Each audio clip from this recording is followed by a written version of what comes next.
사람들이 행복을 많이 헷갈려 하는 게 근데 저 성적이 엄청 잘 나왔을 때 행복했어요. 내가 무슨 아파트 딱 장만했을 때 너무 행복했어요. 저는 그 행복이 나보다 더 성적이 좋은 친구가 옆에 있네? 나보다 더 좋은 동네에 좋은 집에 사는 사람이 저기 있네? 라고 비교군이 딱 생겼을 때는 바로 와장창 깨지는 약간 모래성 같은 행복이라고 생각하거든요. 비교하는 마음에서 탈출하기. 다른 사람들이 자꾸 나를 비교하고 남이랑 줄 세우면은 그냥 그 사람을 끊어내면 될 일이거든요. 그런데 내가 나한테 비교하는 말을 속삭인다는 거죠. 비교하는 거 안 좋아요. 비교하지 마세요. 있는 그대로의 나를 찾으세요. 라는 말을 하면서 우리는 왜 못하고 있을까요? 비교를 하게끔 만드는 환경에서 비교를 안 하게끔 그걸 만드는 건 굉장히 어려운 일이라고 생각을 해요. 그러니까 너무 자연스러운 현상이잖아요. 저의 경우를 생각을 해보면은 비교를 안 하던 시기가 좀 있었거든요. 내가 비교를 하게끔 만드는 모든 자극으로부터 피해 있었어요. 어디 계셨던 건데요? 저도 가고 싶어요.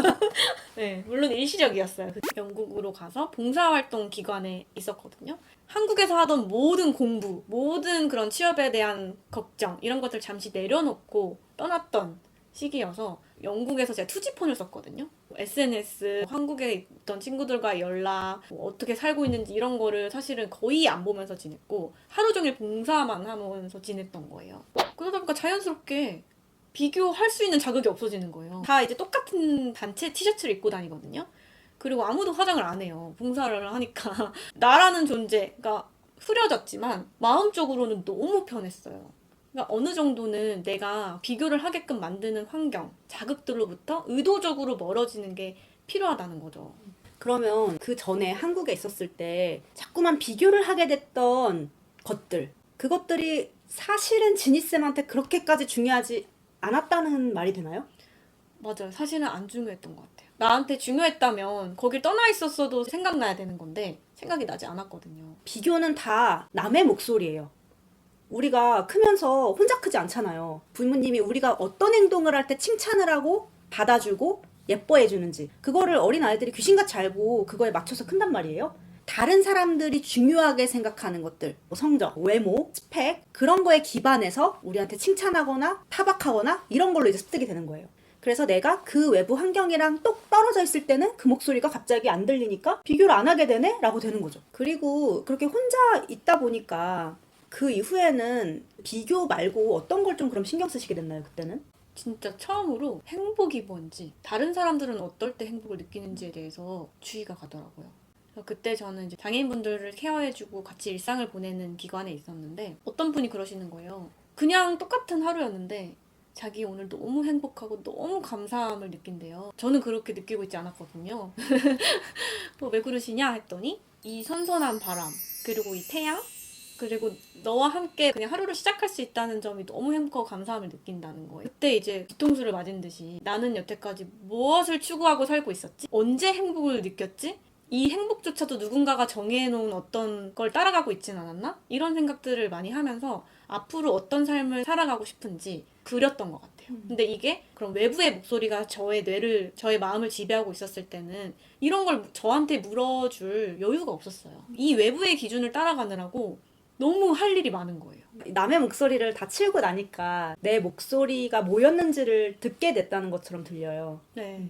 새롭게 태어난 느낌이었어요. 제가 사실 학창시절 때 되게 겁이 많고요. 내성적이고 소심하고 그런 성향이었거든요. 근데 거기서는 되게 새로운 거를 해보는 걸 좋아하고 서슴지 않게 막 여행을 다니고 막 이런 사람이었다는 거예요. 공부에 매달리고 취업에 매달리고 있었을 때는 그런 저의 모습을 발견할 수가 없었거든요. 기회가 없었고.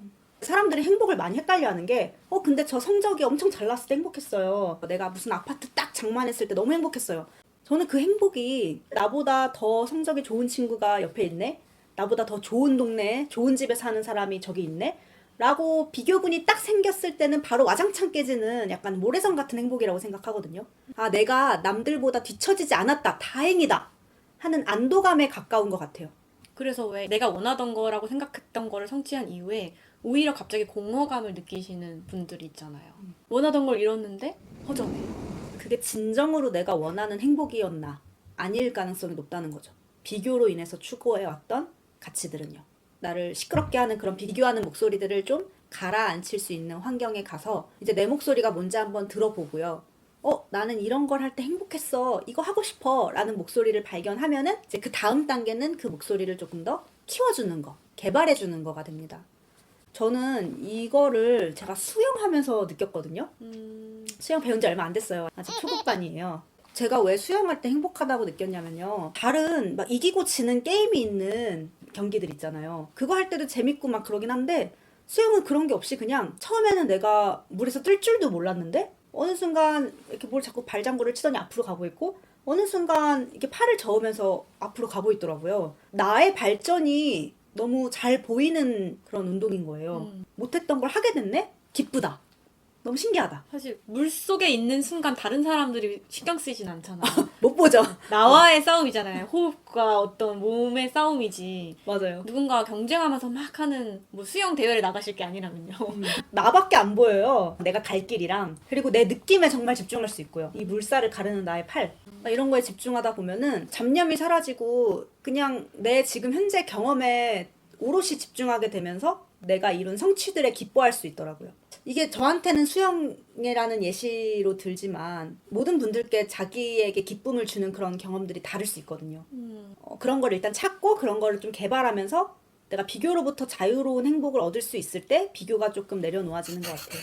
제가 좋아하는 책 중에 이제 보통의 존재라는 수필집이 있거든요. 한참 자기계발서가 유행을 할 때 누구나 다 자기의 분야에서 뭔가 1등이 돼야 되고 앞서 나가야 되고 주인공이 돼야 된다는 메시지가 막 세뇌가 됐어요. 어떻게 보면 그게 외부의 목소리예요. 내가 지금 그럴 단계가 아니고 어디서 그렇게 해야 될지 모르는 상황에서 그런 메시지만 필터링 없이 오다 보면은 심리적으로 고통만 느껴지거든요. 이제 내가 꼭 어떤 분야에서든 언제든지 주인공이 되어야 되고 1등이 돼야 된다는 압박감을 좀 내려놓는 게 중요한 것 같아요. 우리는 같은 연극을 보고 있는 관객이라고 치면 어떤 관객은 그냥 관객의 역할을 충분히 즐기면서 박수치면서 보는데 한 관객은 나는 왜 저 무대에 서지 못하는가에 대해서 고통스러워하면서 앉아있다는 거죠. 관객의 역할을 할 때는 관객의 역할로 있는 게 최선이잖아요. 결국엔 그 밑에 마음을 살펴보면 내가 보통의 존재가 되면 가치가 없고 사랑받을 수 없는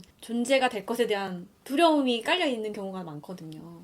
그럼 이 두려움이 왜 생겨났는지, 나는 보통이어도 가치 있고 사랑받을 수 있는 존재라는 거를 스스로 왜 믿지를 못하는 것인지, 이런 부분을 좀 고민을 해봐야 되는 문제인 것 같아요. 비교를 내려놓는 거는 진짜 어려운 일입니다. 진짜 그게 어려운데 추구할 만한 가치가 있다고 생각해요. 저도 그 경지에 이르르고 말을 하는 건 아닙니다. 근데 추구하고 싶어요. 있는 그대로의 나를 그냥 받아들이는 거. 저희와 함께 그 길을 걸어가 보시렵니까? 저희와 함께 보통의 존재로 살아가시렵니까?